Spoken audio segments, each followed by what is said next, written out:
Hello students, welcome to Idiomatics. Today will be discuss about lettering. ये आपका बहुत ही ज़्यादा इम्पॉर्टेंट टॉपिक है। लेटरिंग लेटरिंग इसको हिंदी में बोलते हैं अक्षरण। अब आप कहोगे कि सर हमें लेटर्स लिखना तो आता है, ए टू जेड कितने लेटर्स होते हैं? 26 लेटर्स होते हैं। तो अब इसको हमें सही ढंग से लिखना, प्रॉपर वे में, मैनर में लिखना हमें सीखना है। तो अब आपके सिलेबस पर क्या क्या मेंशन है उसकी बात कर लेते हैं। तो single stroke vertical capital letter. दूसरा नंबर है single stroke inclined capital letter. Single stroke inclined capital letter. तो इस तरीके से हमारे क्या दो टाइप्स है, और ये भी दोनों कैसे हमें हैं? फ्री हैंड आपको बनाना है। और यहाँ से बेटा आपके सेमेस्टर एग्जाम पर एक क्वेश्चन 100% आएगा। क्या आएगा? 100% एक क्वेश्चन आपका आएगा। ठीक है, अब वो सिंगल स्ट्रोक आता है, single stroke vertical capital letters आता है, या single stroke inclined capital letter आता है। तो सबसे पहले हम बात कर लेते हैं वर्टिकल की। वर्टिकल का मतलब क्या होता है बेटा? 90 डिग्री। और यहाँ पर इंक्लाइंड क्या है? 75 डिग्री।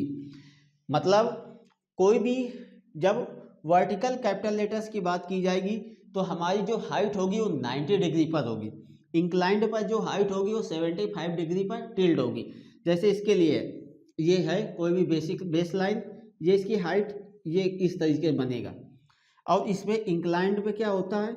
ये 75 डिग्री, और ये इस तरह से बनता हुआ चला जाएगा। तो ये इंक्लाइंड के लिए है, ये वर्टिकल के लिए है। तो इस तरीके से हमें लेटरिंग लिखने का तरीका है कि single stroke vertical capital letters, single stroke inclined capital letters. तो ये फ्री हैंड बनाना है।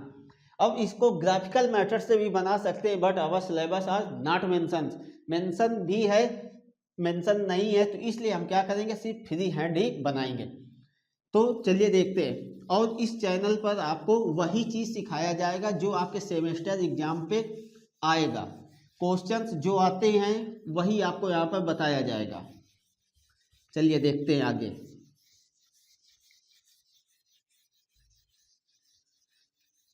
चलिए देखते हैं। लेटर कितने होते हैं? ए टू जेड कितने होते हैं? 26 लेटर्स होते हैं। ठीक है, ए से जेड कितना है? 26। ए के बाद क्या आता है? A B C D and so on Z तक। तो क्या हुआ कि लेटर है, तो बहुत सारे लेटर्स को मिला दिया तो हमारा क्या बना? एक वर्ड बना। बहुत सारे लेटर्स को मिलाया तो क्या बना? एक वर्ड बना। और बहुत सारे वर्ड्स को मिला दिया तो क्या बना? सेंटेंस बना। बहुत सारे वर्ड्स को मिला के हमारा एक सेंटेंस बना। तो क्वेश्चन आपसे इस तरीके से पूछेगा, ऑनेस्टी इस तरीके इज द बेस्ट पॉलिसी। तो इस तरीके से आपको क्वेश्चन दे देगा, और 8 से 10 नंबर का क्वेश्चन होगा। 8 से 10 नंबर का क्वेश्चन होगा, और एक इसकी हाइट दे देगा। तो हाइट जब दे देगा तो आपको ये उसी हाइट पे लिख के दर्शाना है। तो हमने क्या कहा? बहुत लेटर्स 26 है, बहुत सारे लेटर्स को मिलाया तो क्या बना? शब्द बना। बहुत सारे शब्द को मिलाया तो क्या बना? एक वाक्य बना, जिसे हम क्या बोलते हैं? सेंटेंस बोलते हैं। तो चलिए देखते हैं। तो अब इसके लिए आपको स्टैंडर्ड रेशियो दिया गया है। स्टैंडर्ड रेशियो आपको दिया गया है आपके सिलेबस पर। स्टैंडर्ड रेशियो कितना दिया गया? 7/4। तो स्टैंडर्ड रेशियो हमें कितना दिया गया? 7/4 का दिया गया। तो और ये कहीं पर 5/4 भी होता है, तो उससे हमें कोई मतलब नहीं है। 7/4 हमारे सिलेबस पर मेंशन है, तो इसी से हम ड्राइंग करेंगे। तो अब ये जो स्टैंडर्ड का मतलब क्या होता है, height upon width equal to 7/4, height upon width equal to 7/4। तो हाइट अपॉन विथ, ऊंचाई बटे चौड़ाई इक्वल टू 7/4 का ये रेशियो आपको गिवन है। ठीक, अब क्वेश्चन पर आपको गिवन है, तो अब यहाँ पर बात करते हैं कि आगे कैसे एक लेटर से दूसरे लेटर के बीच का गैप कितना लेंगे। ए से बी के बीच का गैप कितना लेंगे, एच से ओ के बीच का गैप कितना लेंगे, उसकी बात कर लेते हैं। तो यहाँ पर एक यूनिट साइज आता है। यूनिट साइज आपका क्या होता है, हाइट अपॉन 7, हाइट अपॉन 7। तो ये जो यूनिट साइज का फार्मूला है, ये हाइट अपॉन 7 है। तो इसको आप लोग नोट कर लीजिए, height upon width equal to 7/4, unit size का फार्मूला है हाइट अपॉन 7। ये थोड़ी सी आपको कैलकुलेशन करनी होगी, उसके बाद आपको डिजाइन करनी है, ड्राइंग करनी है। चलिए देखते हैं आगे।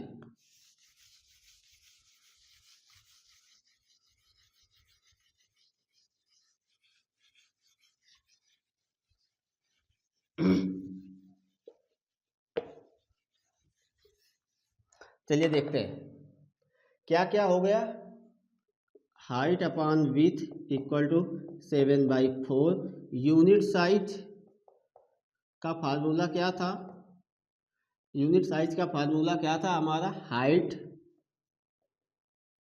अपॉन 7। ठीक है, तो अब यहाँ पर देखते हैं A B C and so on Z तक, ए से बी तक के बीच का क्या होगा, लेटर टू लेटर के बीच का गैप। तो इस तरीके से लिखेंगे, gap between letter to letter, gap between letter to letter कितना हो जाएगा, 2 इंटू यूनिट साइज। जो भी आपका हाइट दी गई होगी, तो यहाँ से विथ निकल के हमारी आ जाएगी। हाइट क्वेश्चन पर गिवन होगी, तो यहाँ से हम क्या करेंगे, विथ निकाल लेंगे, या क्वेश्चन पर विथ गिवन होगी तो हाइट निकाल लेंगे। तो दो में से कोई एक चीज आपको क्वेश्चन पर, हाइट अपॉन विथ में कोई एक चीज आपको क्वेश्चन पर गिवन होगी। मैक्सिमम केसेस पर आपको हाइट यहाँ पर गिवन देगा, तो यहाँ से विथ निकल के आ जाएगी, चौड़ाई उसकी निकल के आ जाएगी। तो अब चौड़ाई निकल के आ गई, हाइट आपको गिवन है, तो यूनिट साइज हमारा निकल के आ जाएगा हाइट अपॉन 7। तो यहाँ से यूनिट साइज निकल के आ गया। तो फिर gap between letter to letter, मतलब ए से बी तक के बीच का गैप कितना होगा, वो कितना होगा, 2 इंटू यूनिट साइज। फिर इसके बाद बात करते हैं gap between word to word, ये कितना होगा, 4 into unit size, 4 into unit size. अब जैसे ये यूनिट लिखा है, ये साइज लिखा है, चलिए यहाँ देख लेते हैं। Honesty is the best policy, पूरा नहीं लिखेंगे, ठीक है। तो gap between letter to letter, तो गैप क्या है, एच के बाद ओ आ रहा है, एच के बाद ओ आ रहा है, तो इन दोनों के बीच का गैप कितना होगा, 2 इंटू यूनिट साइज। अब लेटर से, बहुत सारे लेटर से मिलके हमारा क्या बना, वर्ड बना। तो gap between word to word, शब्द से शब्द, 4 इंटू यूनिट साइज। तो ऑनेस्टी एक वर्ड है हमारा, इज भी हमारा एक वर्ड है, द भी एक वर्ड है। फिर इसके बाद बेस्ट पॉलिसी, बेस्ट पॉलिसी, तो ये बेस्ट भी हमारा एक वर्ड है, पॉलिसी भी एक वर्ड है। तो ऑनेस्टी एक वर्ड हो गया, तो इसके बीच का गैप कितना होगा, कुछ नहीं। फिर ऑनेस्टी के बाद जब इज लिखेंगे, तो एक वर्ड ये, दूसरा वर्ड ये, एक वर्ड दूसरा वर्ड, तो दोनों वर्ड के बीच का गैप कितना होगा, 4 into unit size, 4 into unit size. और मैक्सिमम केसेस में ये जो 4 इंटू यूनिट साइज है, वो आपके विथ के बराबर होगा। मैक्सिमम केसेस पर 4 इंटू यूनिट साइज, वर्ड से वर्ड के बीच का जो गैप है, वो आपके विथ के बराबर होगा, चौड़ाई के बराबर होगा। तो अब यहाँ पर बात करते हैं, और तो ये जो स्टैंडर्ड रेशियो हमें दिया है, क्या है, स्टैंडर्ड रेशियो, ये कितना दिया गया 7/4 का स्टैंडर्ड रेशियो हमें गिवन है। तो ये एच अपान विथ 7/4 ये कितने लेटर्स के लिए अप्लीकेबल है, चलिए उसकी बात कर लेते हैं। ये हमारा स्टैंडर्ड रेशियो 7/4 कितने लेटर्स के लिए वैलिड है, फॉर 22 लेटर्स वैलिड, या वैलिड फॉर 22 लेटर्स। तो यहाँ से 26 लेटर्स होते हैं, तो ये क्या है 22 लेटर्स के लिए केवल वैलिड है। बाकी 4 लेटर्स आपके कौन कौन से होते हैं, आई, बाकी 4 लेटर्स हमारे कौन कौन से हैं उसकी बात कर लेते हैं। आई के बाद जे, एम, डब्ल्यू। आई के लिए स्टैंडर्ड रेशियो 7/1, जे के लिए स्टैंडर्ड रेशियो 7/3, यम के लिए स्टैंडर्ड रेशियो 7/5 या 7/6, ये भी 7/5 और 7/6। तो ये हमारे स्टैंडर्ड रेशियो हैं। वैसे यहाँ पर आई लिखना है तो आई के लिए कैलकुलेशन हमें करनी होगी, ठीक है, आई के लिए हमें कैलकुलेशन करनी होगी क्योंकि ये 7/1 पर बनेगा ना कि 7/4 पर, ठीक है। जे 7/3 ना कि 7/4, ये 7/5 7/5 दोनों इसी तरीके से हमारे बनेंगे। तो यहाँ पर आप 7/5 या 7/6 भी ले सकते हो। तो इस तरह से ये हमारा क्या लेटरिंग्स है, लिखने का तरीका कैसे होगा वो अगले लेक्चर्स पर देखेंगे। तो ये लेकिन आपको याद रखना है आई जे एम डब्ल्यू, आई जे एम डब्ल्यू इनके स्टैंडर्ड रेशियो अलग होते हैं और इसका स्टैंडर्ड रेशियो बाकी 22 लेटर्स के लिए क्या है स्टैंडर्ड रेशियो 7/4 है और बाकी 4 लेटर्स के लिए स्टैंडर्ड रेशियो अलग है। Gap between letter to letter 2 into unit size, gap between word to word 4 into unit size. तो इस तरह से आज हमने बेसिक सीख लिया और क्या क्या है उसकी बात करेंगे। अब नेक्स्ट लेक्चर्स पर हम क्या करेंगे, क्वेश्चंस इसके देखेंगे कि किस तरीके से इसके क्वेश्चंस किए जाएंगे। वीडियो के डिस्क्रिप्शन पर आपको टेलीग्राम चैनल की लिंक दी गई है, तो आप टेलीग्राम चैनल को ज्वाइन करें और जो भी डाउट्स हैं आप वहां पर पूछें। और वीडियो के डिस्क्रिप्शन पर ही हमारे व्हाट्सएप ग्रुप की भी लिंक दी गई है, वहां से आप व्हाट्सएप ग्रुप पे ज्वाइन करिए और जो भी डाउट्स हैं वहां पर भी पूछिए।